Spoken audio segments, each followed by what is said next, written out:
Hello guys! For today's video, ako ay magluluto ng tortang dilis o okoy. Ayan guys, ang aming okoy.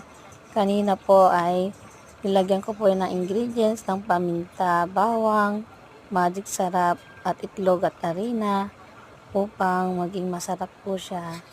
Ngayon po ay piprito na po natin at i-deep fry po sa mainit na mantika na marami po para maluto po siyang mabuti. At yan po guys, kailangan po natin yung hanguin na at i-double fry po natin para maging crunchy po. Ayan ang aming tortandilis na okoy at pwede na po natin siyang kainin for today's lunch po. Thank you for watching guys. Kain po tayo ng tortang dilis at okoy. Thank you for watching. God bless you po. Yummy!